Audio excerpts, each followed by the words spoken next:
Долги по кредитам, несвоевременные выплаты в бюджет, зато завидная зарплата сыну свояка премьер-министра. Депкомиссия по KT-Mobile снова заседала. Священная ночь. Мусульмане сегодня встречают Кадыр-Тун. Это особенный ифтар и ночь молитв за мир и благополучие. Заместитель прокурора Нарынской области привлечен к делу по незаконному освобождению Азиза Батукаева. Его отпустили под подписку о невыезде. Полжизни в одной комнатке общежития, но и ее боятся лишиться работники нацгоспиталя. Приватизация невозможна, но выгонять медсестер не будут.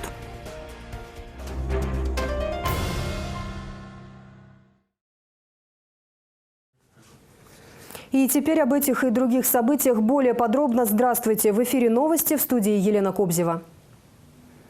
Замначальника службы криминальной милиции ГУВД Чуйской области подозревается в организации преступной группировки, которая намеревалась совершить ряд разбойных нападений на предпринимателей, торгующих товарами народного потребления.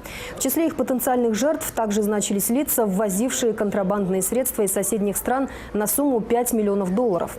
Следствие полагает, что в банде задержанного подполковника милиции также состоял оперуполномоченный службы криминальной милиции Московского РОВД. Оба были задержаны при передаче обреза гладкоствольного ружья 12-го калибра с патронами, а также подложных государственных номеров. Поняв, что их вычислили, пытались скрыться на автомашине ВАЗ-2107. По данным ГКНБ, начато досудебное производство, и таким образом пресечено серьезное преступление. Пограничники минувшей ночью пресекли несанкционированную попытку попасть на территорию Кыргызстана со стороны Узбекистана. В итоге один нарушитель ранен. По данным Госпогранслужбы, инцидент произошел в Ворованском районе Орской области. Неизвестные незаконно заехали на 2 автомобилях, а после обнаружения их военнослужащими пытались скрыться, сбив на машине пограничника. Последние открыли огонь, и в результате один гражданин Узбекистана ранен в бедро и госпитализирован. Инцидент уже обсудили представители погранслужб обеих стран. Случай будет расследован. По инциденту был незамедлительно организован разговор нашего председателя Государственной пограничной службы Кыргызской Республики и Республики Узбекистан, в котором они решили провести совместное расследование. В настоящий момент на месте инцидента находятся пограничные представители сторон с участием кадастровых служб. В настоящее время сейчас ведутся переговоры. У кого самые большие зарплаты в KT-Mobile? Почему тормозятся уголовные дела, связанные с компанией? И кто должен нести моральную ответственность за скандал с родственниками премьера? Сегодня члены комиссии по расследованию фактов, связанных с государственным сотовым оператором, провели очередное заседание. Правда, обсудить эти вопросы парламентарии пытались за закрытыми дверями. Однако часть членов комиссии выступили резко против этой инициативы и даже пригрозили выходом из состава комиссии. В итоге заседание провели открыто. Все подробности в нашем следующем сюжете. Сегодняшнее заседание комиссии началось со скандала. Парламентарий Гульшат Асылбаева предложила провести заседание за закрытыми для прессы дверями, мотивируя это тем, что в процессе дискуссии могут быть озвучены вопросы, касающиеся коммерческой и государственной тайны, а поэтому узнать общественности все эти подробности преждевременно, посчитала парламентарий. Ее поддержали и ряд других законодателей.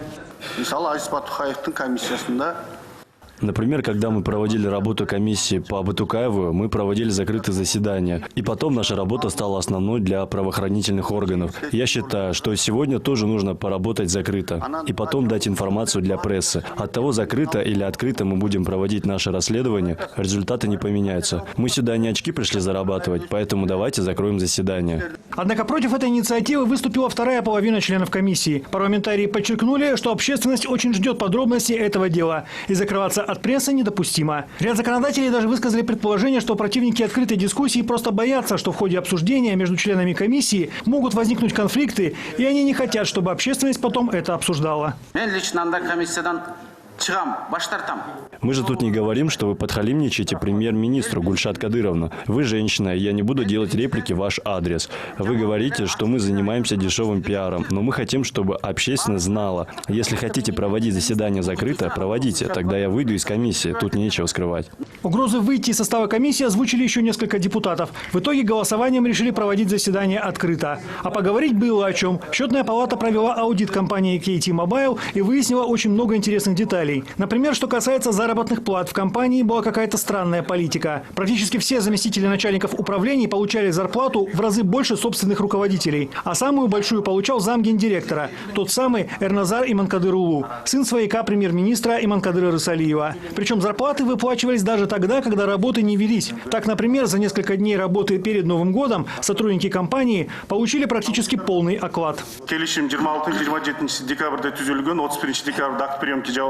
Деньги, полученные от Мегакома, должны были пойти в бюджет, но пошли на зарплаты менеджмента. Они поставили себе высокие зарплаты. Говорят, что в 2018 году менеджмент работал без зарплат, но вот сейчас технический директор Дмитриенко озвучил, что за несколько дней ему было выплачено 105 тысяч сомов. Может, он и хороший специалист, но за 3 дня такие деньги не платят. Возмутились депутаты и тем, что Генеральная прокуратура затягивает рассмотрение вопросов, связанных с компанией. Государству нанесен серьезный ущерб, а надзорный орган не торопится с проверкой. Парламентарии напомнили и премьеру, что весь шум вокруг компании произошел отчасти и по его вине. Да, некоторые сотрудники начали возвращать деньги, полученные от государства. Но ваша реакция, уважаемый премьер-министр, запаздывает. Вы не отвечаете на те вопросы, которые поднимает общественность. Функция правительства – информировать население, а у нас все наоборот. Вопросы начинают рассматриваться только после того, как их поднимут в народе. Вот Азаттык провел расследование по Матраимову о выводе 700 миллионов долларов. Вы вообще владеете ситуацией? От вас ждут решительных шагов. Комиссию по КТ Мобайл собрали после того, как возникли вопросы по Рысалиеву. Необходимо было избавиться от родственных связей в госаппарате. Я ознакомился с материалами Азаттык. Дано поручение Финполу ускорить рассмотрение вопроса об имуществе Матраимова. Как только будет информация, мы вам сразу передадим.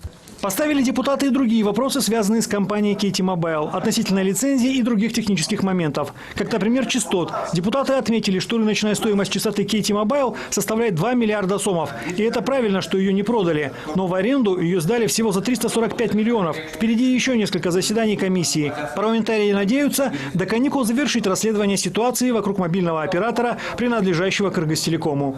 Игорь Потанин, Нурбек Капаров, НТС.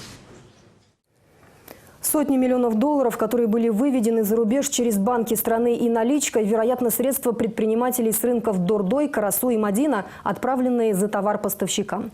Об этом заявил сегодня на этом же заседании Бакир Таиров, глава финполиции, комментируя вопрос депутатов о том, что проверка имущества семьи Матраимовых, как и расследование обстоятельств по Кейти Мобайл, неоправданно затянулось. Таиров отметил, что в месяц отправляется около 3 миллионов долларов в страны, откуда везут импорт. Подобные схемы, заявил Таиров, их служба уже проверяла. Однако парламентарии уличили Таирова в попытке отвести общественность от конкретных фактов, которые были озвучены в журналистском расследовании агентства «Азаттык». Оно было опубликовано на днях с указанием банковских переводов и адресатов, которые эти деньги отправляли и которые их получали.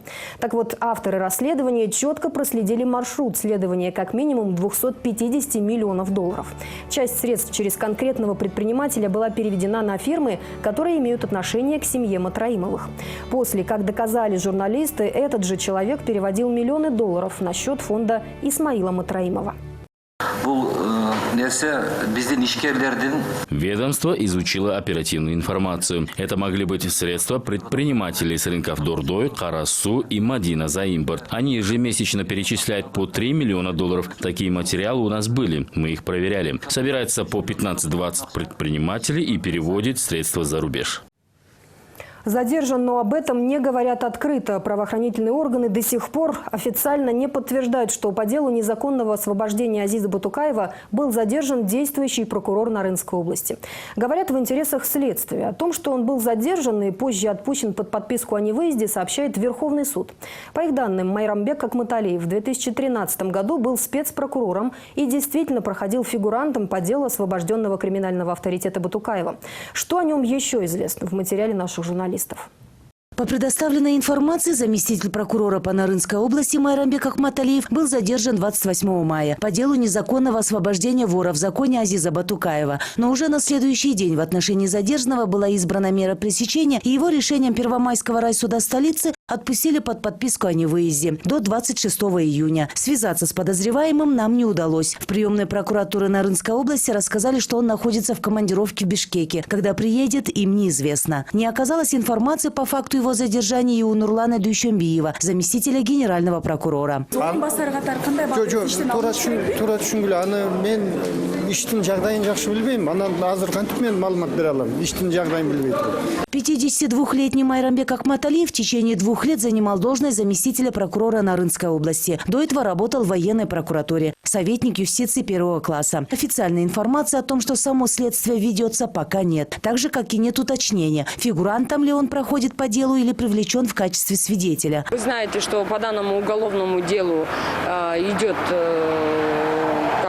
расследование, продолжается, когда следователь, сам следственная служба МВД, именно следователь, расследующий данное уголовное дело, скажет, что, возможно, можно дать, в связи с этим, может быть, но в интересах следствия, может быть, они нам не предоставляют данную информацию. Отметим, 6 лет назад, когда и проворачивали в стране спецоперацию по освобождению Батукаева, Майрамбек Ахматалиев занимал должность спецпрокурора по надзору за законностью в исправительных учреждениях. По некоторой информации, бывший спецпрокурор в судебном процессе по освобождению Батукаева не участвовал. Вместо него был его помощник Куанычбек Джуматаев. Он же и ходатайствовал на суде о досрочном освобождении криминального авторитета. Об этом было также указано в заключении депутатской комиссии. Более того, с требованием привлечь этих 2 прокуроров к ответственности, депутаты тогда обращались на тот момент к генеральному прокурору Аиде Соляновой, но меры приняты не были. Наоборот, Солянова выступила в защиту своих подчиненных и заявила в парламенте, что законы нарушены не были.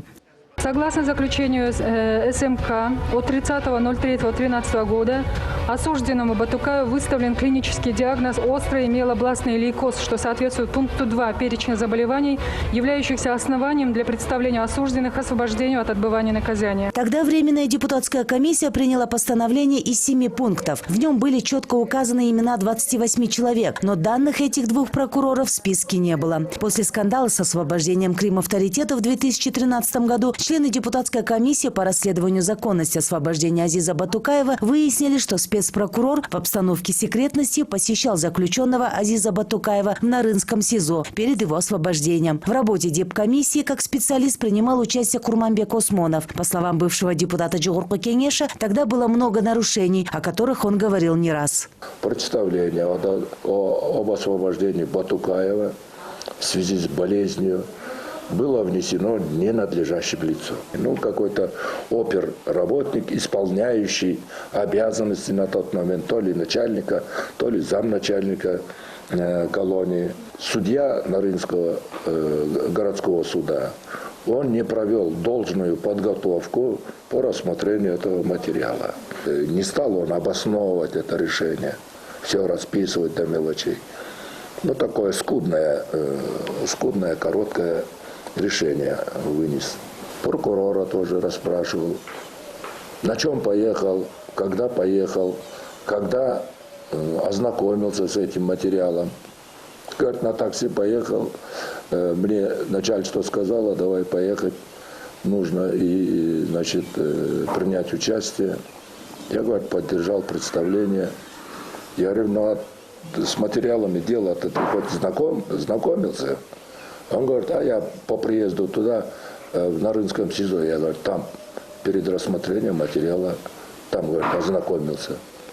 Между тем, некоторые персоны из перечня, где указано 28 человек, покинули свои посты, а некоторых, наоборот, повысили в должности. В рамках возобновленного дела задержаны медики и бывшие чиновники. Был арестован бывший вице-премьер-министр Шамиль Атаханов, экс-министр здравоохранения Динара Сагинбаева, которую 22 мая отпустили под домашний арест. Взят под стражу бывший помощник председателя ГСН Калыбек Хачканалиев. А в отношении судьи Нарынского горсуда Джапара Ерматова возбуждено уголовное дело. Показания по этому делу уже 2 раза дал тогдашний председатель ГСН, ныне депутат парламента Зарылбек Рысалиев. ГСНдин жетекчиси Рысалиев Все 28 человек, которые указаны в этом списке, должны быть вызваны на допрос, и они обязаны дать показания. Виновные должны понести наказание, начиная от тех, кто исполнял приказы, заканчивая теми, кто отдавал приказы. Вплоть до задержания экс-президента Алмазбека Атамбаева. Азиз Батукаев не простой вор, он не курицу украл, он вор в законе, лидер ОПГ. Как можно было выпустить такого человека из тюрьмы? Куда смотрела Генеральная прокуратура? Этот орган отвечает за исполнение законов. И Солянова, и Ирысалиев все замешаны. И председатель ГКНБ того времени, если это дело будет расследовано тщательно, много виновных будет выявлено. Тем самым количество фигурантов, которые проходят по делу незаконного освобождения Азиза Батукаева, дошло до 11. Но на этом задержание, скорее всего, не закончится. Эльнура Бекпасарова, Нурзада Сыдыкбекова, Владимир Кулбалдиев, НТС. Отстоять единственный угол и не оказаться на улице. Жители общежития в столице опасаются потерять те несколько квадратных метров, в которых ютятся годами всей семьей. Договоры на их аренду некоторым жителям не продлили и уже прислали уведомление с требованием съехать. Речь об общежитии при мединституте переподготовки и повышения квалификации. Здание это, как выяснилось, многопрофильное. Там и поликлиника, и комнаты для временного пребывания медработников, приехавших на учебу, и жилье для сотрудников нацгоспиталя. А еще живут там люди, вовсе не имеющие отношения к медицине. В фонде по управлению госимуществом говорят, что по новым правилам занимать помещения могут только те, кто работает в соответствующих учреждениях и нуждаются в жилье. Для этого они должны подать заявки через электронный аукцион. А вот на приватизацию этих комнат рассчитывать им не стоит. Почему? В следующем сюжете. Анара Тармазакова с 2001 года работает медсестрой в Национальном госпитале в отделении челюстной лицевой хирургии. С тех пор она живет в общежитии, которое расположено по адресу улица Фучика, 24. Разместиться в небольшой комнате 18 квадратных метров ей пришлось потому, что своего жилья у семьи не было. Все эти 18 лет она ютится там с мужем и ребенком. А недавно она сама стала пациенткой. Ей провели операцию на лимфоузлы. В течение ближайшего года она не сможет выйти на работу. Это время потребуется и на восстановление. Единственным источником существования является небольшой заработок ее мужа на питание, одежду и лекарства. На сегодня задолженность за комнату уже составила 6000 сомов. По словам Анара, она опасается, что и без этого сложной жизненной ситуации она со своей семьей скоро останется на улице. Ее соседям начали приходить уведомления с требованием освободить комнату. В тот момент, когда мы были нужны, например, 7 апреля, я пришла со смены после суток. Мне позвонили, я спала. Мне сказали, готовность номер 1, приходите. Сейчас, например, там вот так. Мы стояли на ногах сутки, принимали тяжелых больных. Мы тогда нужны были. Тогда вот как те, которые пострадали, им и выплатили компенсации, им и выплатили и дома им нужно было, дома им дали. А мы что?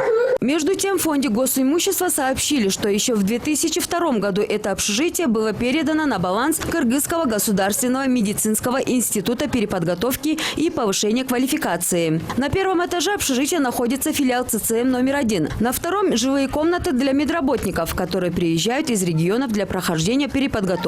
На третьем живут как раз медсестры нацгоспиталя на основании договора между их работодателем и институтом. А вот на 4 и 5 проживают люди, не имеющие никакого отношения к медицине. С ними институт каждый год продлевал договор, но в этом году он истек еще 1 апреля. Как выяснилось, еще в прошлом году ФУГИ принял новое положение о том, что заселиться в общежитие при госучреждениях можно только посредством электронного аукциона. Подать заявку может любой сотрудник, имеющий отношение к конкретной госорганизации, в случае, если у него нет собственного жилья. Приложить к заявлению необходимо все соответствующие документы о его трудоустройстве. В общей сложности в этом общежитии живут около 100 человек. Мы просто так сами не имеем права. Нарушение закона мы тоже не имеем права идти. Мы им объяснили. Ну, люди, видите, какие, они не понимают все равно. И изначально там полностью прописано, когда передавалось нам общежитие, что это для медицинских работников. У нас, сотрудников нашего института, там живут всего лишь 6 человек. Проблематично это 4-5 этаж, которые не медики. С медиками у нас проблем нету. Вот кто медицинский работник, они и там и живут. У нас и такое, и это есть. Но там есть не медики, не медицинские работники. Вот с ними мы не можем просто так. На каком основании? Поэтому нарушение закона и мы не имеем права идти. Многие жители общежития не согласны с этими правилами и потребовали, чтобы им позволили приватизировать их квадратные метры. Накануне об этом они заявили на митинге у стен Жогорку Кеңеша.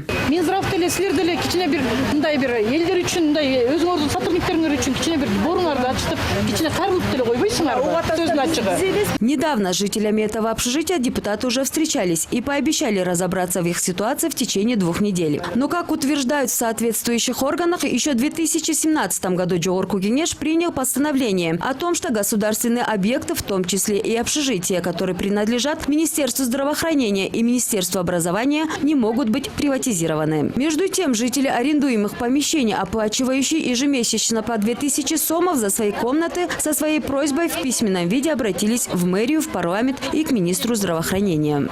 Мерим Мамбетова, Деса Кимбаев, НТС. 2 гектара спорной земли вблизи микрорайона Джал частный предприниматель намерен демонтировать частные гаражи. Недовольные такой перспективой к зданию мэрии столицы сегодня вышли представители гаражного кооператива. Как заявили участники акции, еще в 70-х годах этот участок земли был выделен под установку гаражей.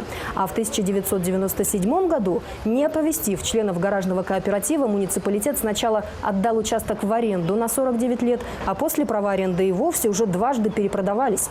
Именно последний правообладатель и требует от владельцев гаражей освободить место для того, чтобы начать здесь строительство нового многоэтажного дома, заявили митингующие. В свою очередь, этот самый арендатор земли утверждает, что некоторые представители кооператива вымогают у него деньги. За каждый гараж владельцы требуют от 500 до 1000 долларов. Или же 300 тысяч долларов на всех, заявляет предприниматель.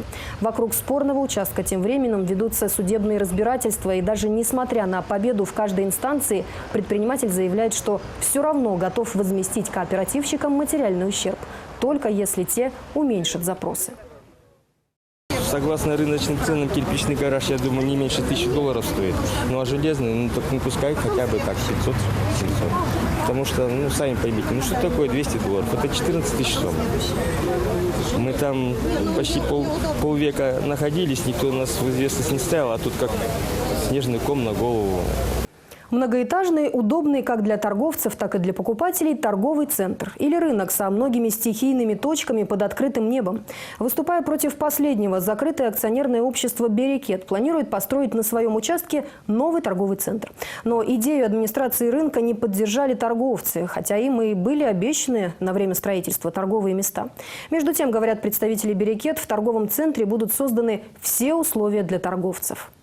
Новый многоуровневый торговый центр с паркингом на 700 мест намерены построить в одной из частей Орского рынка. На сегодня закрытое акционерное общество «Берекет» собираются начать масштабное строительство на своей территории. Завершить его планировали еще к концу текущего года. Однако предприниматели, которые торгуют на месте строительства, выступают против. По их словам, представители предприятия просто выселяют их с целью увеличить свою прибыль, так как если новый торговый объект будет построен, то, соответственно, возрастет и оплата за аренду. И они не смогут дальше вести свою торговлю. С течением времени ситуация накалялась, а в апреле торговцы перестали пускать на территорию администрацию, выставили охрану и продолжили торговлю. Для решения вопроса на прошлой неделе в акимате Ленинского района в присутствии главы районной администрации был проведен круглый стол.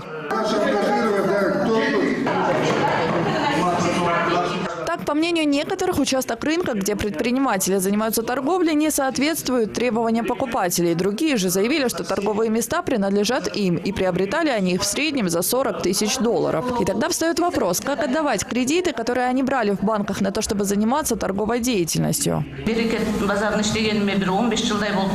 Уже 15 лет работаю на рынке «Берекет Универсал». Вначале только на аренде были. Позже купила контейнеры и начала усиленно работать. И когда уже должна была начать получать прибыль, возникла такая проблема. Пришли и сказали, что здесь будет новый рынок. Будет котлован, свет отключат. Завтра освободите, мол, место. У многих же есть кредиты. По словам администрации рынка, те, кто утверждает, что взяли взаймы у банков, не смогли представить официальных документов. И даже несмотря на это, учитывая многолетнее сотрудничество, администрация рынка готова предоставить предпринимателям временные торговые места. К слову, уже завершилось строительство нового торгового комплекса на месте сгоревшего в начале года рынка. В случае, если торговцы решат переехать, то здесь они смогут реализовывать свой товар, которым и торгуют на спорной территории. А по завершении строительства вернуться на прежнее место. Нулевой этаж предоставлен для тех людей с Берекет Универсалом, для тех, которые придут торговать здесь на временной основе. Когда построятся там здания, те же самые торговцы могут перейти на то же самое место свое уже в новом построящемся здании на стороне за речкой Берекет Универсале. Спорная территория рынка Берекет относится к ведению ЗАО «Берекет» с 1998 года. Предприятие арендовало этот участок у муниципалитета на длительный срок. А в 2010 году аренду продлили с условием, что на месте рынка будет построен современный торговый комплекс, отметил глава Ленинской районной администрации. И по его словам, требования продавцов рассматриваются в рамках закона. Детально исследовали всю историю рынка «Универсал». Каждый квадратный метр земли высчитали, что принадлежит на праве частной собственности акционерного общества «Берекет», что является муниципальной землей. На сегодняшний день эта земля предоставлялась именно под проектирование и строительство. Вот то, что они сейчас на презентации показывают, торговый центр с парковками. Для этих целей он им и предоставлялся. Как говорят руководители ЗАО «Берекет», споры связаны с тем, что торговцы не до конца понимают ситуацию, а представители предприятия просто просят освободить торговые места для строительства объекта. Ко всему прочему, у ЗАО «Берекет» имеются все правоустанавливающие документы. Таким образом, нарушаются права предприятия. Мы торговцев не виним, мы с ними на протяжении многих лет работаем. Здесь, получается, организаторы, те лица, которые захватили территорию контейнерного рынка «Берекет Универсал», используют наших торговцев, вводят их в заблуждение. И здесь идет только корыстные цели некоторых лиц, которые вводят наших торговцев в заблуждение и используют их для своих корыстных целей. По проекту на месте нынешнего рынка будут построены удобные торговые площадки, а также парковка на 700 машиномест. Если план реализуется, то это избавит жителей и гостей столицы от привычных для этого места пробок. Вместе с тем поднимется и культура торговли. Контейнеры, это, конечно, были хорошо там, когда-то 90-е, когда люди начинали. А сейчас же это уже, людям нужно создавать условия и тем же продавцам. Посмотрите, какой бардак творится. Не подъехать, стоянок нету. Люди толпой с тачками ходят. Зимой вообще не проедете, да, там грязи очень много. Новый, который будет строиться, думаю, лучше будет, потому что там будет контейнеров на площади, да, аккуратно все. Это очень удобно. Это вообще гигиенично будет для нас. А наши базары не соответствуют ничему.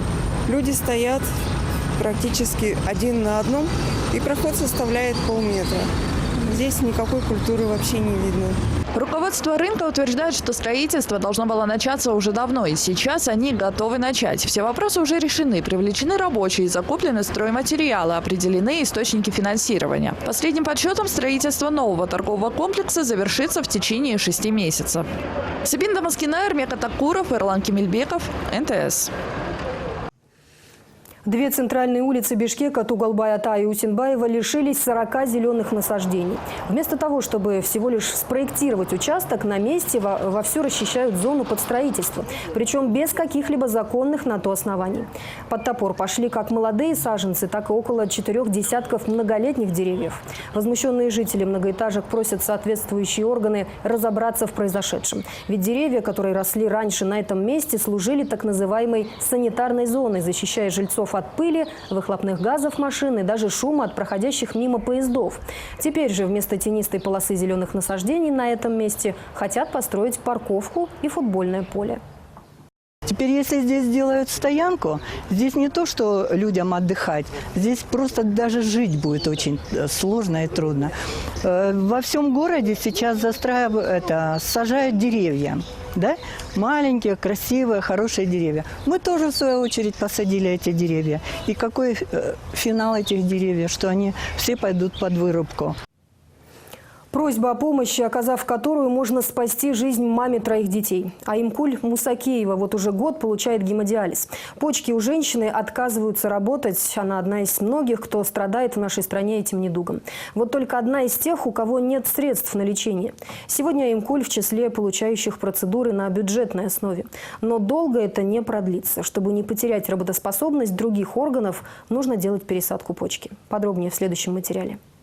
Аймкуль Мусакиева – мама 3 детей. У женщины 2 сыновей и дочка. По словам женщины, уже после первых родов у нее начали болеть почки, а когда забеременела 4-м ребенком, оказалось, что заболевание прогрессирует. Более того, болезнь матери передалась и малышу, который находился в утробе. На 6-й неделе развития ребенок погиб.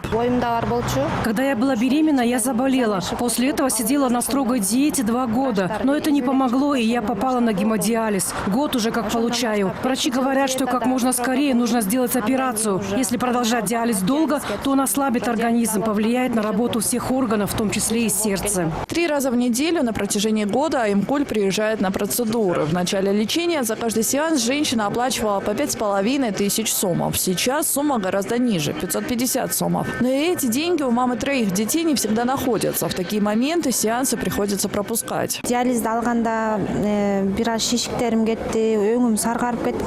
Как только начала получать гемодиализ, в первую очередь спал отек. Немного поболела. Раньше совсем вся желтая была. Сейчас легче. Но вот если пропустить процедуру, сразу заметно самочувствие ухудшается. Голова болеть начинает. Слабость, тошнота, отеки. Процедура длится 4 часа. После час лежу здесь, прихожу в себя. Только потом еду домой. Врачи давно поставили женщине сложный диагноз и констатировали, требуется операция по пересадке почек. Стоимость ее немаленькая – $35 000. Да и проводить ее пока возможно только за границей. Где найти такие деньги, семья Аймкуль не имеет представления, даже если продать все имущество и на часть не хватит. Потому как и продавать особенно нечего. Все, что зарабатывается, уходит на жизнь, а точнее на ее поддержание. Потому Аймкуль, чье состояние поддерживается в последнее время только благодаря процедуре гемодиализа, сегодня вынуждена просить помощи у неравнодушных сограждан. Денежную помощь можно перевести на счет, который вы видите на своих экранах. Сабина Дамаскина, Дастан Джолдошев, Асхат Ибраимов,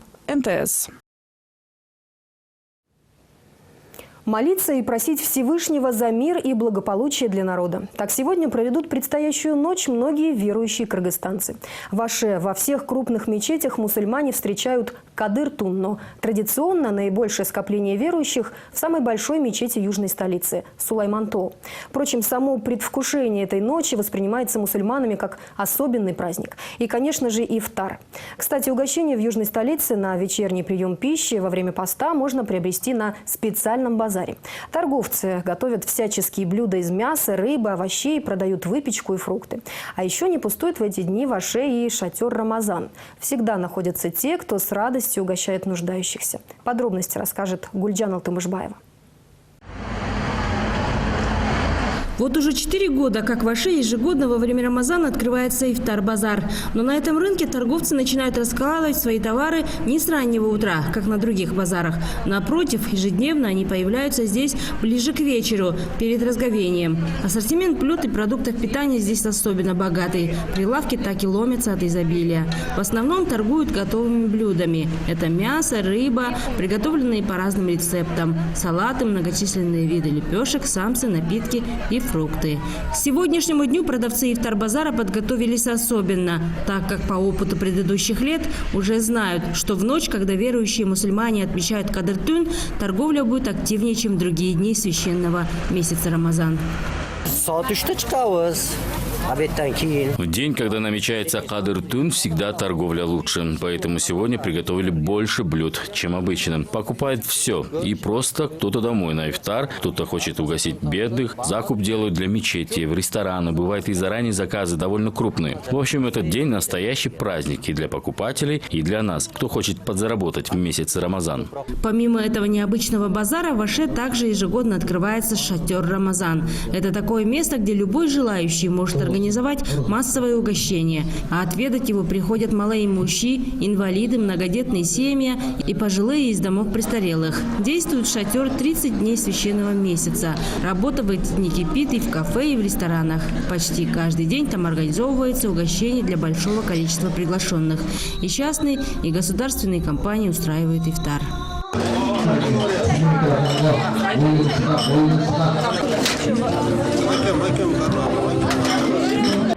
После ифтара мужчины сегодня традиционно соберутся в мечети встречать ночь предопределения. Женщины делают это дома. В эту ночь верующие мусульмане читают суры из Корана и намаз в 30 рекет.